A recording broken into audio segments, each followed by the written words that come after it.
ሰላም ጤና ይስጥልኝ የተከበራችሁና የተወደዳችሁ ተመልካቾቻችን ከብስራት ኤፍኤም የዩቲዩብ ቻናላችን የዕለተ ቅዳሜ የብስራት ስፔሻል ፕሮግራማችን ተጀምሯል። በዕለቱ ፕሮግራማችን የሳምንቱ መጨረሻ ጨዋታዎችን ነው በስፋት የምንቃኘው። የእንግሊዝ ፕሪሚየር ሊግ፣ ስፔን፣ ጣሊያን፣ ጀርመን፣ ፈረንሳይ የሚከናወኑ ጨዋታዎች አሉ። ትናንትም የተደረጉ መርሃ ግብሮች ነበሩ። እነዚያን በስፋት እንመለከታለን። እስከ ቆይታችን ፍጻሜ ድረስ አብራችሁን ትቆዩ የአክብሮት ግብዣችን ነው። የፕሮግራሙ አዘጋጅና አቅራቢ ተፈራ ታመነ ከመላው የስቱዲዮ ባለሙያዎች ጋር የጋራ ጊዜን ማሳለፍ ነው የሚሆነው። ቅድሚያ ታዲያ ትናንት የፕሪሚየር ሊግ መርሃ ግብር ትናንት ነው አሃዱ ብሎ የጀመረው። ትናንት በስቴዲየም ኦፍ ላይት ሰንደርላንድን ከኖቲንግሃም ፎረስት ያገናኘ ጨዋታ ነበረ። ሊበልጥ በጨዋታው እጅግ አስፈላጊነቱ ለፎረስት ነው። ምክንያቱም ደግሞ ላለመውረድ እየታገለ የሚገኝ ቡድን ነው። እንግዲህ ፎረስት በኑኖ ኤስፒሪቶ ሳንቶስ ስር በጣም ብርቱ ቡድን ስለመሆኑ ስንመሰክር ስንመለከትም ነበረ በሜዳ ላይ። ነገር ግን ከኢቫንጀሎስ ማሪናኪስ ጋር በገጠመ ጥል ምክንያት እርሳቸው ከክለቡ ተሰናበቱና ነገሮች አልጋ ባልጋ መሆን አልቻሉም በፎረስት ቤት። እናም ላለመውረድ የሚታገል ቡድን ሆነ። ነገር ግን ልማዳቸው ነው በሊጉ ይህንንም ሲያደርጉ በቀደምት ዓመታት ስንመለከት ነበረ። ሰንደርላንድ ከሻምፒዮንሺፕ አድጎ እንግዲህ ለብሪ በጣም ጥሩ ቡድን ገንብተዋል። በመከላከል በጣም ሶሊዲቲው ከፍ ያለ፣ ከዚያም በላይ አማካይ ክፍላቸው ጥንካሬ በጉልህ የሚነሳ ነው። የነ ሳዲቅና የግራኒት ዣካ ጥምረት በጣም ብርቱ የሚባል የአማካይ ሜዳ ጥምረት አላቸው። ይህን ብሮቢ ፊት መስመር ላይ ያላቸው የፊዚካል ባትል ጥንካሬ ላኛው የሰንደርላንድ የጥንካሬ ምንጭ ነው።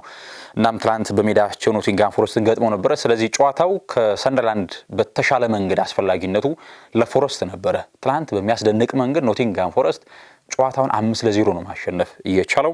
በ17ኛው ደቂቃ ሂዩም ራሱ መረብ ላይ ያስቆጠረና ሪሞን ቻለ ፎረስት። ከዚያም ክሪስ ውድ አስቆጠረ።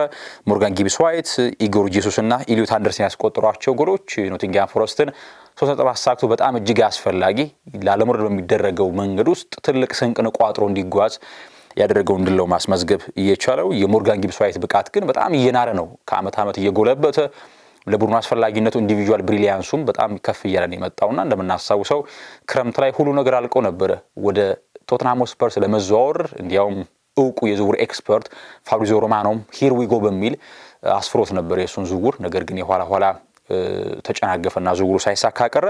ነገር ግን በመጪው ክረምት ተጫዋቹ መልቀቁ የሚቀር አይመስልም። ከኖቲንግሃም ፎረስት ሻል ወዳለ ክለብ ማምራቱ የሚቀር አይመስልም። ለፎረስት በጣም እጅግ ወሳኝ ነጥብ ነው። ስለዚህ አሁን ከቶተንሃም ጋር ያላቸውን የነጥብ ልዩነት ወደ 8 ከፍ ማድረግ ይችላል። እናም አሁን ላይ ለመትረፍ በጣም እጅግ እየቀረበ የመጣ ቡድን ይመስላል። 16ኛ ደረጃ ላይ ተቀምጧል ኖቲንግሃም ፎረስት። ሌላኛው የሪያል ቤቲስ እና የሪያል ማድሪድ ጨዋታ በቤንቶ ቪያማሪን አንዳሉሲያ ላይ የተደረገ ጨዋታ ነበረ። ሪያል ማድሪድ ከሻምፒዮንስ ሊጉ ከተሰናበተ በኋላ የላሊጋ ዋንጫ የማሳካት እድሉን በጣም ጠባብ ነው። በሱ ድል ብቻ የሚመረኮዝ አይደለም። ይግድ የባርሴሎናን ነጥብ መጣል መጠበቅ አለባቸው። ሎስ ብላንኮቹ ትላንት ወደ አንዳሉሲያ አምርተው ሪያል ቤቲስን ገጥመው ነበረ። የፔሌግሪኒ ቡድን ብርቱ ቡድን እንደሆነ ይታወቃል። በጊዜ ነበረ ቪኒሲዮስ ጁኒየር 17ኛው ደቂቃ ላይ ጎል አስቆጥሮ ሪያል ማድሪድ መምራት ቻለ። በዚህ ውጤት ተጠናቀቀ ሲባል ነበር። የኋላ ግን 94ኛው ደቂቃ ላይ የቀድሞ የአርሰናል ተጫዋች ሄክቶር ቤለሪን ጎል አስቆጠረና ሪያል ቤቲስ ከማድሪድ ጨዋታቸውን በአቻ ውጤት ነው ያጠናቀቁት። በጣም አስከፊ ውጤት ነው የተመዘገበው እንግዲህ ለሪያል ማድሪድ። አርቤሏም ሀሳቡን ሰጥቶ ነበር። በተለይ ከሻምፒዮንስ ተሰናብተው በላሊጋ ጨዋታዎችን ሲከውኑ አሁን እቅዳቸው ላሊጋውን ዋንጫ ለማሳካት የተሻለ ጥረት ማድረግ ነው የሚል ሀሳብ ሰጥቶ ነበረ። ተቃውሞውንም አሰምቷል።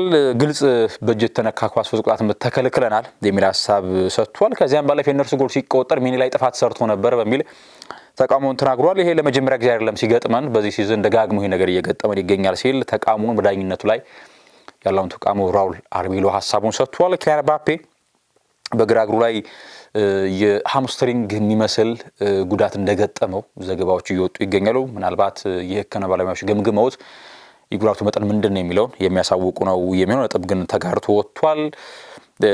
ለኛው ጨዋታ በኢስታዲዮ ዲያጎ አርማንዶ ማራዶና ናፖሊን ከክሬሞኔሴ ያገናኘው ጨዋታ ነበረ። 4-0 ነው የኮንቴ ልጆች ያሸነፉት።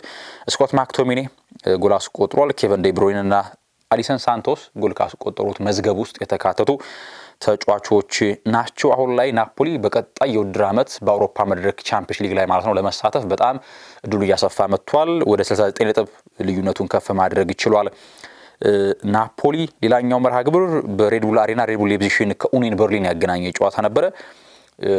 የሬድቡል ሌፕዚግ ድል አድርጓል። ፊንጋፍት እንደዚሁም ሩሙሉና ሪድል ባኩ ናቸው ጎሎች ማስቆጠር የቻሉት። ስታድ ብረስቷ ከሎንስ ሲጠበቅ የነበረ ጨዋታ ነበር። ሬሲንግ ክለብ ደሎንስ ዘንድሮ ፓሪስ ሰን ጀርማን በቅርብ ርቀት እየተከተለ በፍራንስ ሊግ ዋንጫ ጉዞ ውስጥ ብርቱ ቡድን ሆኖ ስንመለከተው ነበር። እናም የፔርሳጅ ቡድን በጣም ጥሩ ቡድን ገንብተዋል። ከስታድ ብረስቷ ጋር ተጫውተው ነበር። ትላንት 6 ጎሎች ተቆጠሩበት በጨዋታው። ተከታታይ 3 ጎሎችን አስቆጠሩ ስታድ ብረስቷዎች ይመሩ ነበር። ነገር ግን የኋላ ታውቨ አቤልሃ ሲማና አሌክሲንክ ማክሲም ለሎንስ አስቆጠሩ 3 ጎሎችን 1 ነጥብ ይዞ ከሜዳ ወጥቷል። መጥፎ አይደለም ምናልባት 3-0 ተመርቶ 1 ነጥብ ይዞ መውጣት። ነገር ግን በዋንጫ ፉክክሩ ላይ ፓሪስ ሰን ጀርማን የሚያሸንፍ ከሆነ ልዩነቱን የሚያሰፋበት አጋጣሚ ይፈጠራል። አሁን ላይ ፓሪስ ሰን ጀርማን 66 ያክል ነጥብ ነው ያለው፣ 1 ቀሪ ጨዋታ በእጁ እያለ ማለት ነው። ሎንስ በ3 ነጥብ አንሶ 33 ነጥቦችን ይዞ ሁለተኛ ነው።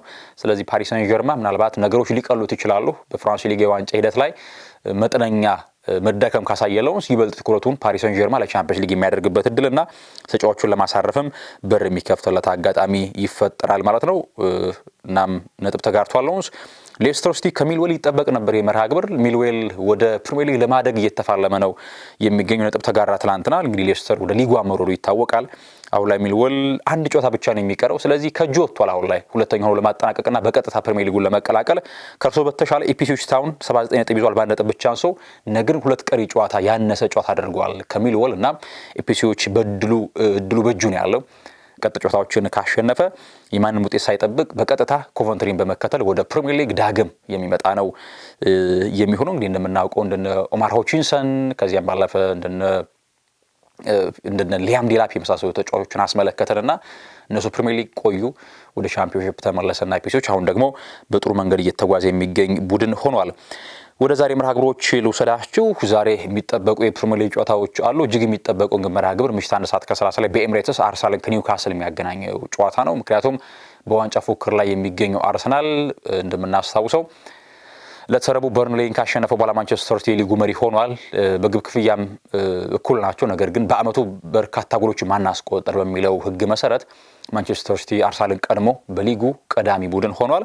ታዲያ አርሰናል መሪነቱን ለመረከብ ነው ዛሬ የሚጫወተው። ኤምሬትስ ላይ ከኒውካስል ጋር ይጫወታል። እንግዲህ አርሰናል በተለይ ባለፉት ጨዋታዎች ነጥብ መጣሉ ማንቸስተር ሲቲ ነጥቡን እኩል እንዲያደርግ አድርጎታል። ምክንያቱም በቦርንመዝ ተሸነፈ፣ በማንቸስተር ሲቲ ተሸነፈና 6 ነጥቦችን መጣሉ በቅርብ ጊዜያት እንግዲህ በ6 እና በ9 ነጥብ ነበረ ልዩነቱ። ስለዚህ እኩል የነጥብ ልዩነት ላይ ደርሰዋል። ከጨዋታው አስቀድሞ ሚኬል አርቴታ በሰጠው እንግዲህ ጋዜጣዊ መግለጫ ወቅት ላይ ጉዳትን በተመለከተ እንግዲህ ባለፉት ሳምንታት ሪካርዶ ካላፊዮሪ፣ ቡካዮ ሳካና ዩሬን ቲምበር በጉዳት ለቡድናቸው ያገለግሉ አይገኙም ነበርና ይሄንን በተመለከተ ቡካዮ ሳካና ሪካርዶ ካላፊዮሪን በተመለከተ ፕሮባብሊ እንደሚኖሩ በስኳድ ውስጥ ሐሳብን ሰጥቷል። የበጎው ነገር ነው። በተለይ የቡካዮ ሳካ መመለስ በቀይ መስመር ስፍራ ላይ ያለውን የማጥቃት ሁነኛ ጥራት አጥቶታል አርሰናል።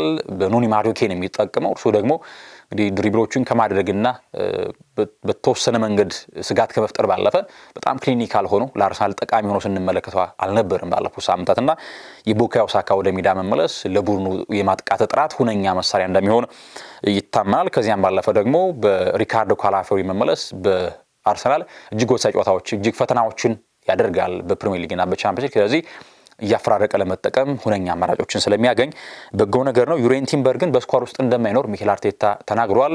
በተለይ ከሪካርዶ ካላፊዮሪ መመለስ ይልቅ የዩሬን ቲምበር መመለስ እጅግ ጠቃሚ ነው አርሰናል። ምክንያቱም ለምን የሚል ሀሳብ ከተነሳ በግራ ፉልባክ ስፍራ ሁነኛ ተከላካይ ያላቸው ፒየሮ ሂንካፔ፣ በቀይ ፉልባክ ግን አርሰናል ዩሬን ቲምበርን የሚተካ ምንም ተጫዋች የለውም።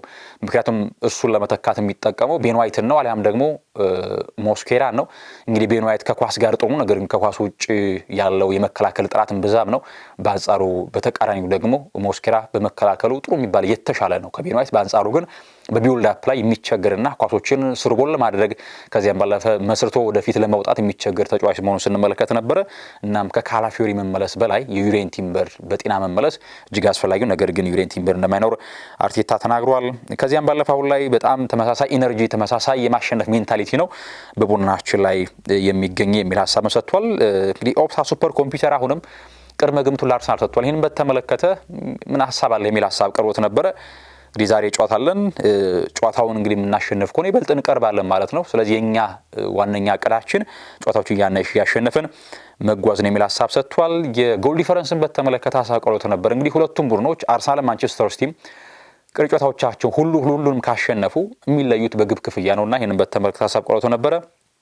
ስለዛ ጉዳይ በተመለከተ አሁን ሁነኛና ቀዳሚው ጉዳይ ጨዋታ ማሸነፍ ነው የሚል ሐሳብን ነው የሰጠው። ከዚያም ባለፈ እንግዲህ ሬንጀርስ በነበረበት ጊዜ ከሴልቲክ ጋር ለዋንጫ ሲፎካከሩ በጎል ልዩነት እንግዲህ በልጠው ዋንጫ ያሳኩበትን አጋጣሚም አንስተውለት ነበረ። ያንን በተመለከተ ሐሳብ የሰጠበት አጋጣሚ ነው ያለው። ስለ ሊያም ሮዚነርን በተመለከተ አሰልጣኞች በአመቱ መጠናቀቂያ ላይ ሲሰናበቱ እጅግ አስከፊ ነው። እናም ያንን ጉዳይ በተመለከተ ይህን ሐሳብ የሰጠበት አጋጣሚ ነው ያለው። ከዚያም ባለፈ ደግሞ በቴክኒካሊ እንዴት ኢንስፓየር ማድረግ እንዳለበት ተጫዋቾቹን ሐሳብ ቀርቦት ነበረ። በእያንዳንዱ ጨዋታ የተለያዩ ኢንስፓይሬሽኖችን እንጠቀማለን። ቡድናችን አሁንም በእምነቱን እንዳል ዋንጫው እንደምናሳካው እምነት አለን። በራስ መተማመናችን ሙሉ ነው። ስለዚህ አሁንም በሴም ኢነርጂ በተመሳሳይ በሆነ ብሩህ ኃይልና ጉልበት ነው የምንጓዘው በሚል ሐሳብ ሰው ዙቢሜንዲን በተመለከተ ከቡድን አጋሮቹ ጋር ያለው ሪሌሽን ምን ይመስላል የሚል ሐሳብ ቀርቦት ነበረ። በጣም በቶሎ እንደተላመደ በጣም ተግባቢ ተጫዋች እንደሆነ አሁን ላይ ወደ 50 የሚደርሱ ጌሞችን ማድረጉና በመጀመሪያ ዓመቱ ይሄንን ማድረጉ የተለየ አቅም እንዳለው ተጫዋቹ ማሳያ ነው ብለዋል። የኒውካስልን ወቅታዊ ፎርም በተመለከተ ጠንካራ ቡድን እንደሚሆን እናውቃለን። እናም በፕሪሚየር ሊጉ ኤዲያው ጥሩ ቡድን ገንብቷል እና በሊጉ የትኛውም ቡድን ጠንካራ ነው የሚል ሐሳብን የሰጠው። ማንቸስተር ሲቲ እንግዲህ በርንሊ 1-0 ስለማሸነፉ በተመለከተ ምንጊዜም በ2 በ3 እና በ4 የጎል ልዩነት ማሸነፍ መልካም፣ ነገር ግን በፕሪሚየር ሊግ የትኛውም ተጋጣሚ ከባድ ተጋጣሚ ነው በሚል ሐሳቡን የሰጠበት አጋጣሚ ነው ያለው ሚኬል አርቴታ። ኤዲሃው ከጨዋታው አስቀድሞ በነበራቸው ቆይታ የቲኖ ሊቨራሜንቶ ጉዳይ ይሄ ጥራት ያለው ፉልባክ ነው ከቦርንመዝ ጋር በነበራቸው ጨዋታና በተሸነፉበት መርሃ ግብር ጉዳት ገጥሞት ነበርና እርሱን በተመለከተ አሁን እስካን እንደተደረገ የጉዳቱ ሁኔታ ከባድ መጥፎ እንደማይሆን ተስፋ እናደርጋለን፣ ነገር ግን በጨዋታው እንደማይኖር አሳውቀዋል ቲኖ ሊቨራሜንቶ። ይሄ ለአርሰናል የፊት መስመር ተጫዋቾች ረፍት ነው የሚሆነው። ከዚያም ባለፈ የአንቶኒ ጎርደንን በተመለከተ በሳምንቱ ከኛ ጋር ልምድ አልሰራም እናም በጨዋታው አይኖርም የሚል ሐሳባቸውን ሰጥቷል። ይሄ ሌላኛው የኒውካስል የፊት መስመር ጥራት አንደኛው ተጫዋች ነበር እናም በጨዋታው አይኖርም። ሌላኛው ጆኤልተን ጉዳይ ነው። እሱም በቅጣት 10 ቢጫ ካርዶችን ተመልክቷል። ስለዚህ 2 ጨዋታዎች ያመልጡታል። ጆኤልተንም በጨዋታው አይኖርም። ነገር ግን ብሩኖ ጉማሬሽ ለወራት ከሜዳ ርቆ ነበር በጉዳት ባለፈው ተቀይሮ ገብቶ ጨዋታ አድርገው ነበር። እናም በሳምንቱን ከኛ ጋር ጥሩ በሆነ መንገድ ልምዶችን ሰርቷል። ስለዚህ እሱ ፊት አድርጓል ጨዋታው የሚል ሐሳባቸውን ሰጥቷል። በወቅታዊ ብቃታቸውን በተመለከተ ሁላችንም ፔኑ እየተሰማን ይገኛል። እስከ ዓመቱ መጨረሻ ግን ወደ ውጤት ለመመለስ ጥረት እናደርጋለን ብሏል። ኒክ ቮልተማደ እንግዲህ ከዚህ ተጫዋች ከስቱትጋርት ወደ ማክፓይሶቹ ቤት ከመጣ በኋላ የሊጉ ጅማሬ ላይ ይሰለፍ ነበር። አሁን ግን ምርጫቸው ከዮሃን ዊሳም ከቮልተማደም ባለፈ ምርጫቸውን ኦሱላን እያደረጉ ይገኛሉ እና እርሳቸው ልምድ ሜዳ ላይ የተሻለውን ተጫዋች ነው መርጠው የሚል ሐሳብ ይሰጣሉ ኤዲሃው። እናም አሁን ፊት መስመር ላይ እነ ጎርደን ከዚያም ባለፈ ደግሞ ኦሱላ ጥሩ የሚባል ፎርም ላይ ናቸው። ስለዚህ በዚያ ምክንያት እንደሆነ እንደሚጠቀሙት ሐሳባቸውን ሰጥተዋል። ሌላኛው የሚነሳው ቁጥራዊ መረጃ ሴንት ጄምስ ፓርክ ላይ አርሰናልን ካሸነፈ በኋላ አርሰናል አሁን 2-1 አሸንፎ ነበር እናስታውሳለን። ቮልተማዳ አስቆጥሮ መሩ።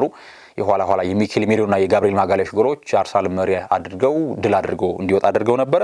እናም ከ2021 በኋላ ለመጀመሪያ ጊዜ ደብል ዊን ለማድረግ ሆምም አዌይ ማች ለማሸነፍ ነው የሚጫወተው አርሰናል ወደ ሜዳ የሚገባው። አርሰናል ኒውካስል ባለፉት 13 የፕሪሚየር ሊግ ጨዋታዎች ከሜዳ ውጭ ከአርሰናል ጋር ምንም ጨዋታ አላሸነፈም። በ12 ተሸንፏል፣ በአንዱ ነጥብ ተጋርቷል። ይሄ አርሰናል የበለጠ የማሸነፍ ንጻሪ በሜዳው አለው። ሌላኛው አርሰናል 99 ጨዋታዎችን በሊጉ አሸንፏል። ኒውካስልን ዛሬ ካሸነፈው 100ኛ የሊግ ድሉ ነው የሚሆነው። ከዚህ በፊት አርሰናል 100 ድሎችን ከኤቨርተን፣ ዌስትሃም፣ ቶተንሃም ስፖርስ፣ አስቶን ቪላ ጋር 100 ድሎችን ተቀዳጅቷል በሊጉ።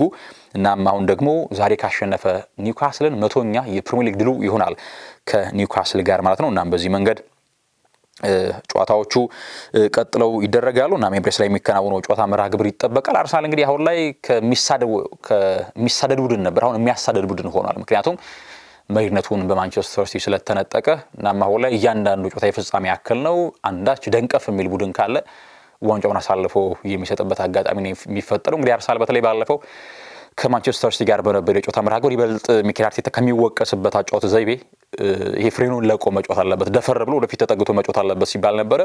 ከማንቸስተር ሲቲ ጋር ያን ተመልክተናል። የማጥቃት ባህሪ ያላቸውን ተጫዋች ነበር ይበልጥ የተጠቀመው። ቴክኒካሊ ሪች የሆኑ ተጫዋቾች እንደነ ማርቲን ኦዴጋርድ፣ ኤብሪች ኤዜ አይነት ተጫዋቾችን ፊት መስመር ላይ ተጠቅሞ ነበርና የፈጠራ አቅማቸው በጣም የጎለበት ነው ተጫዋቾች። በተለይ ኦዴጋርድ እስከ ዓመቱ መጨረሻ በጤንነት ለአርሰናል ከቆየ በጣም አስፈላጊ ተጫዋች ነው። አርሰናል የተሻለ እንዲጓዝ የማድረግ እድል አለው ብዬ አምናለሁ። ምክንያቱም ኦዴጋርድ ምንም አሲስት እንኳን ባያደርግ ጎሎችን ባያስቆጥር የቡድኑ ኢንጂን ነው። እንዴት ባለ መንገድ ቡድኑ ቢውልድ አፕ ለማድረግ ሲቸገር እንደነበር እናስታውሳለን። ነገር ግን ኦዴጋርድ ሲሰለፍ ወደ 6 ቁጥር ሚና ሁሉ ተመልሶ በአርሰናል በኳስ በሚመሰረትበት ሰዓት ላይ በአስፈላጊ መልኩ ኳስ ይመሰርታል። ከዚያም ባለፈ ወደ ቀኝ ወደ ግራ ወደ ፊት ወደ ኋላ እያለ ቡድኑን በጥሩ መንገድ ኦርኬስትሬት ያደርጋልና የኦዴጋርድ በጤና መቆየት ለአርሰናል ውጤት የራሱ የሆነ ትልቅ አሻራ እንደሚያሳርፍ አምናለሁኝ። እናም አሁን ወደ ጤንነት ተመልሷል። በዕለቱ መርሃ ግብር ምን አይነት አሰላለፍን ይዞ ሚኬል አርቴታ ይገባል የሚለው እጅጉን የሚጠበቅ ነው የሚሆነው። ጨዋታው ግን ኮዲው ይጠበቃል። ሌላው ሊቨርፑል ከፓላስ ጨዋታቸውን ያደርጋሉ። አንፊልድ ላይ የሚደረግ መርሃ ግብር ነው። ጆ ጎሜዝ ተመልሷል ወደ ስኳሩ። ነገር ግን ልምምዱን በጥሩ መንገድ አላደረገም። ምናልባት ቋሚ አሳለፈ ውስጥ ላይ ገባ። እንግዲህ ዌኪቲኬ የአኪለስ ኢንጁሪ ገጥሞታል። ይሄ ከተረከዛችን በላይ ያለው ስፍራ ማለት ነው። እንደምናስታውሰው ከዚህ ቀደም ሳንቲ ካዞርላ የአርሰናሉ ተጫዋች እንዴት ባለ መንገድ ይሄ ጉዳት እንዳሰቃየው እናስታውሳለን። ያ ጉዳት ነው የገጠመው። አመቱም ሙሉ አይመለስም። እንግዲህ በተሳካ መንገድ ሰርጀሪውን አድርጓል። ያን ሐሳብም ሰጥቷል። አሁን ላይ ማማርዳሽቪሊም ሆነ አሊሰን ቤከር እንደማይደርሱ ነው የሚጠበቀው ሁለቱ ግብ ጠባቂዎች። እናም ፍሬዲ ውድማንን እንደሚጠቀሙ በዕለቱ የጨዋታ መርሃ ግብር ላይ የሚጠበቅ ነው የሚሆነው።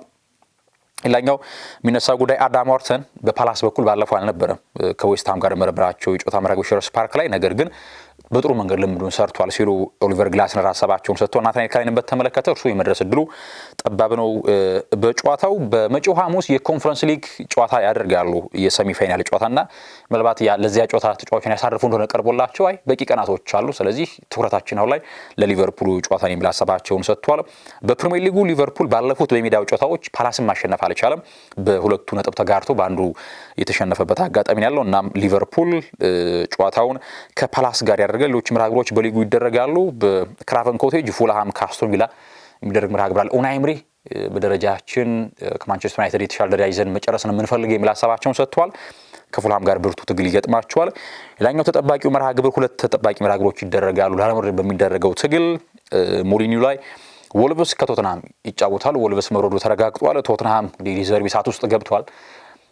እርሳቸው ሁለት ጨዋታዎችን አድርገዋል ከመጡ በኋላ፣ ነገር ግን ማሸነፍ አልቻለም። ከወልቭስ ጋር ይጫወታል። ሌላኛው መርሃ ግብር ለንደን ላይ ዌስትሃም ከኤቨርተን የሚደረገው ላለመውረድ የሚደረገው ትንቅንቅ ነው። የዳቪድ ሞይሱ ኤቨርተን ዘንድሮ በጣም ልክ እንደ ዳርክ ሆርሱ ነው የተጓዘ የሚገኘው። ዌስትሃም በአንጻሩ ላለመውረድ ነው ከነ ኖቲንግሃም ከነ ቶተንሃም ጋር እየታገለ የሚገኘው። በሜዳው ኤቨርተን የሚገጥበት ጨዋታ የዕለቱ ተጠባቂ መርሃ ግብር ነው። በእንግሊዝ ኤፍ ኤ ካፕ ግማሽ ፍጻሜ ማንቸስተር ሲቲ ከሳውዛምፕተን ዌምብሌይ ላይ ጨዋታቸውን ያደርጋሉ። እንግዲህ ማንቸስተር ሲቲ ካራባኦ ካፕን አሳካ በድጋሚ ላኛው የዶሜስቲክ ዋንጫ ለማሳካት እየተፋለመ ይገኛል። ፔፕ ጓርዲዮላ ሮድሪን በተመለከተ ከበርንሌይ ጋር በነበራቸው ጨዋታ አልተሰለፈም ነበረ። እናም ሪስክ መውሰድ እንደማይፈልጉና በጨዋታው እንደማይኖር ሀሳቡን ሰጥቷል። ሌላኛው ኤፍ ኤ ካፕን በተመለከተ በተለይ ስለ ዌምብሌይ ሞመንት ሀሳብ ቀርቦት ነበረ። በባርሴሎና የመጀመሪያ ዋንጫችንን ስናሳካ ከዚያ ማንቸስተር ዩናይትድን ዌምብሌይ ስናሸነፍ ጥሩ ትውስታ አለኝና እንግዲህ ዌምብሌይ አስደናቂ ነው የሚል ሀሳብን ሰጥቷል። እና ማንቸስተር ሲቲ ከሳውዛምፕተን ይጫወታል። እንግዲህ ሳውዛምፕተን አርሰናልን ጥሎ እንዳለፈ ይታወቃል። በሻምፒዮንሺፑም ፕሌይኦፍ ውስጥ ለመግባት እየታገለ የሚገኝ ቡድን ነውና በጣም ጠንካራ ቡድን ነው ሳውዛምፕተን። ከማንቸስተር ሲቲ ጋር ምሽት 1 ሰዓት ከ15 ሲል ጨዋታቸውን ያደርጋሉ። ወደ ስፔን ወሰዳችሁ በላሊጋው ዲፖርቲቮ አላቬስ ከማዮርካ በጊዜ ይጫወታሉ። ሌላኛው መርሃ ግብር ሄታፌ ከባርሴሎና ይጫወታሉ። እንግዲህ ሆዜ ቦርዳላስ በጣም በመከላከል ጥራታቸው የሚታወቁ ቡድን ይሰራሉና በጣም ጥሩ ቡድን ገምቷል። ሄታፌን ዘንድሮ ለባርሴሎና ፈታኝ ሊሆን እንደሚችል ይታሰባል። ሄታፌ በዕለቱ መርሃ ግብር ባርሴሎና እንደሚታወቀው የሃምስትሪንግ ጉዳት ገጥሞት ላሚን ያማል እስከ ውድድር ዓመቱ መጨረሻ የሚመለስ አይሆንም። ምናልባት ተጫዋቹ ለዓለም ዋንጫ ነው ራሱን ዝግጁ አድርጎ ለመድረስ እየሞከረ የሚገኘው። ነገር ግን ትናንት ሪያል ማድሪድ ነጥብ መጋራቱ የበለጠ በራስ ተምናቸው ከፍ አድርጎላቸው ወደ ሜዳ የሚገቡት እና የላሊጋው ጉዳይ እልባት እያገኘ የመጣ ይመስላል። በተለይ ዛሬ ብሉግራናዎቹ የሚያሸንፉ ከሆነ ዘንድሮ ላሊጋውን ማሳካታቸው እርግጥ እየሆነ እየመጣ ይመስላል። ሄታፌ ከሜዳቸው ውጭ ገጥማሉ።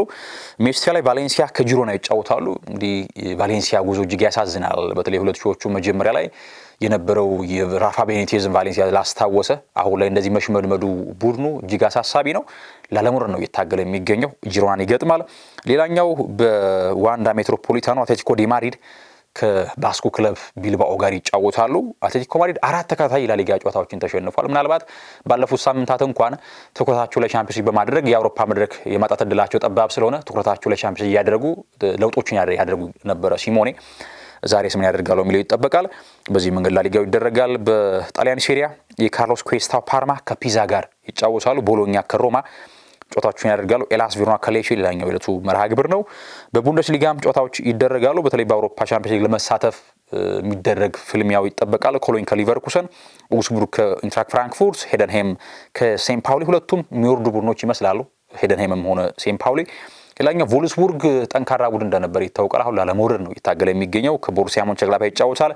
የቡንደስሊጋው ሻምፒዮን ባየር ሙኒክ ከሜዳ ውጭ ሜንዝን ይገጥማል። ሃምቡርግ ከሆፈንሃይም ሌላኛው የዕለቱ መርሃ ግብር ነው። በፍራንስ ሊግ 3 መርሃ ግብሮች ይደረጋሉ። ኦሎምፒክ ሊዮ ባለፈው ፓሪስ ሰን ጀርማን አሸንፈው ነበረ። ከኦግዜ ጋር ይጫወታሉ። ኦንዤ ከፓሪስ ሰን ጀርማን ሌላኛው መርሃ ግብር ነው። ቱሉዝ ከሞናኮ እንደዚሁ ዕለቱን የሚደረግ የፍራንስ ሊግ የጨዋታ መርሃ ግብር ይሆናል ማለት ነው።